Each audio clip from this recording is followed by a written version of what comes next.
Sa ngayon, ito yung ginagawa sa taas, sa ibabaw ng diesel. Ito yung tangke. Nag-replate kami ng partial dahil may mga butas yung ilalim ng angle bar. Yan yung nakaraang report ko ng mga bukas. Yung iba naman, ayun, nagwe-welding. Kung makikita niyo banda doon, meron tayong welder doon at tuloy-tuloy na gumagawa. Ayan, so makikita natin yung araw-araw na buhay ng mga welder fitter dito sa shipyard. So tingnan natin, pasyalan natin yung welder.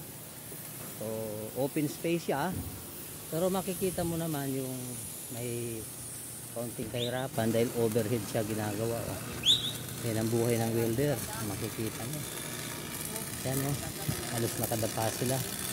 Ito yung isa, tingnan natin. Ayun, ganun din. Tingnan po natin, ayan siya. So ayan, ayan po ang buhay natin ngayon dito.